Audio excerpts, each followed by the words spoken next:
हरे कृष्णा। गुड्डू की दुनिया में आप सभी का बहुत बहुत स्वागत है। तो आज हम हरी हरी बोल सीरीज में आपके लिए लेकर आए हैं श्री कृष्ण लीला पुरुषोत्तम भगवान पुस्तक अध्याय 29। अध्याय का नाम है रास लीला का शुभ आरंभ।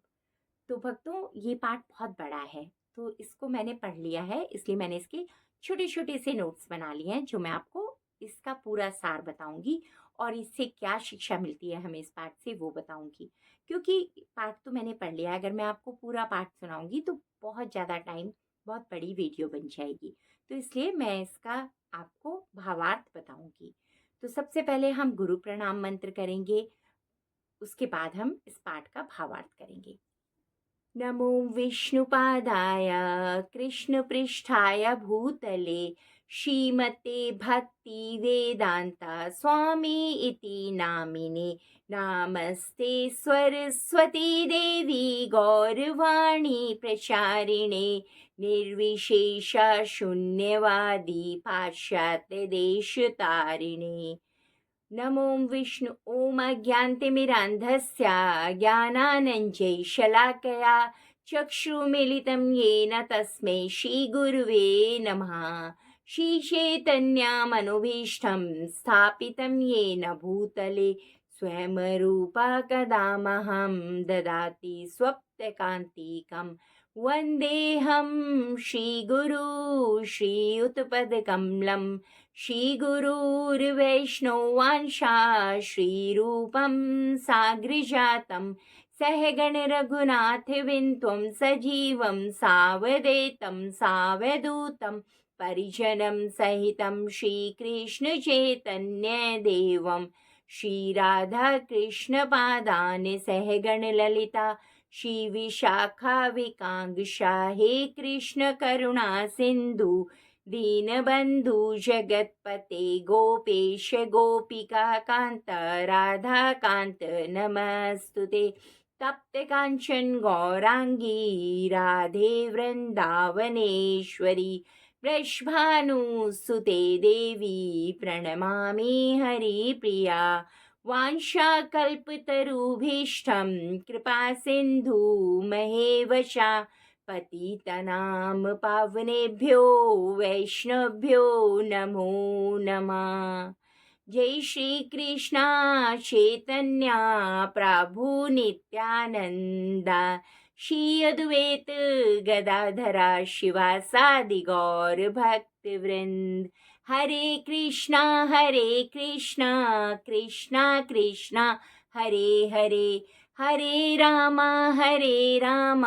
राम राम हरे हरे। तो भक्तों, अब हम पाठ प्रारंभ करेंगे। तो भक्तों, हम कर रहे हैं रास लीला का शुभारंभ। अभी तक हमने 28 अध्याय कर लिए हैं और ये 29वां अध्याय है।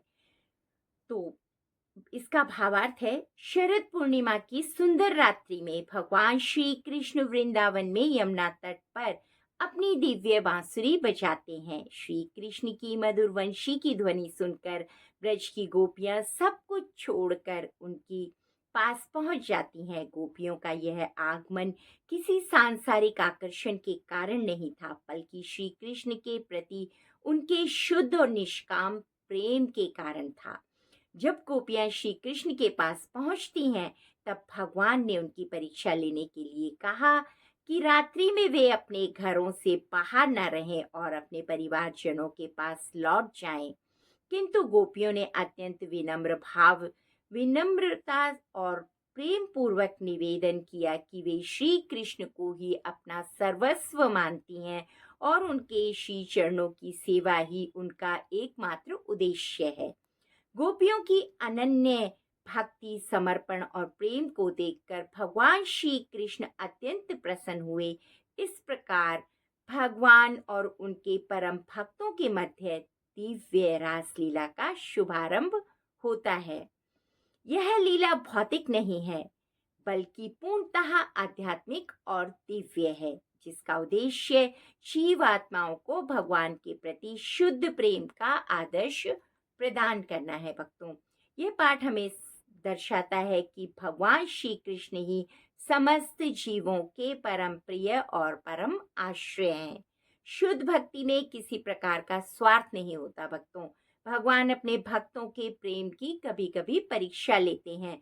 जो भक्त पूर्ण समर्पण के साथ भगवान की शरण ग्रहण करता है, भगवान उसे स्वीकार करते हैं। हमें हर हाल में भगवान को, अपने आप को भगवान के सामने समर्पित हो जाना चाहिए, समर्पण कर देना चाहिए कि सुख हो दुख हो जिस हाल में भगवान रखेंगे हम उसमें खुश हैं, और भगवान हमारी हर चीज की व्यवस्था कर देते हैं। रासलीला भगवान और उनके शुद्ध भक्तों के बीच दिव्य प्रेम और सर्वोच्च आदर्श है। इस पाठ से भक्तों हमें शिक्षा मिलती है कि हमें श्री भगवान श्री कृष्ण की अनन्य भक्ति करनी चाहिए। भक्ति निष्काम, निस्वार्थ और पूर्ण समर्पण से होनी चाहिए। सांसारिक आसक्तियों से ऊपर उठकर भगवान को जीवन का केंद्र बनाना चाहिए। भगवान की सेवा और समर्पण को जीवन का सर्वोच्च लक्ष्य मानना चाहिए। भक्तों, भगवान श्री कृष्ण को हम धन्यवाद करेंगे। हे भगवान श्री कृष्ण, आपने अपनी दिव्य लीला रासलीला के माध्यम से हमें शुद्ध प्रेम और अनन्य भक्ति का मार्ग दिखाया है। हम आपके अत्यंत कृतज्ञ हैं कि आपने हमें अपने चरणों की शरण में आने का अवसर प्रदान किया। कृपया हमें सदैव अपनी भक्ति में स्थिर रखें।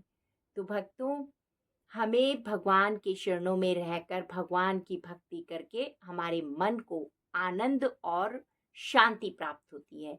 चाहे जितना भी आपके पास धन आ जाए, दौलत आ जाए, चाहे जो मर्जी आ जाए, अगर आपके पास श्री कृष्ण के चरणों की सेवा नहीं है ना, तो आपके मन में कहीं ना कहीं कुछ कमी रहती ही है। आप धनवान होकर भी सुखी नहीं हैं। तो लक्ष्मी माता के साथ में लक्ष्मीपति के चरणों की सेवा भी आप करेंगे ना, तो आपकी जो जीवन है वो बहुत ही सुंदर और शुद्ध हो जाएगा। आपको जीने में आनंद आने लगेगा और बहुत ही सुख महसूस करने लगेंगे आप अपने जीवन में। तो भक्तों, अगर आपको मेरे द्वारा ये कथा सुनाई हुई अच्छी लगी हो तो प्लीज़ गुड्डू की दुनिया आपके अपने चैनल को सब्सक्राइब कीजिए, शेयर कीजिए अपने मित्रों को, अपने परिवारजनों को, और आप उनको भी लाभ उठाने दें इस पुस्तक का, और आप भी उसका लाभ उठाएं। जब वो लोग इस पाठ को सुनेंगे और मन में उनको शांति मिलेगी तो वो भी ब्लेसिंग्स देंगे कि इतना सुंदर पाठ, भगवान की लीलाएं हम तक पहुंचाई।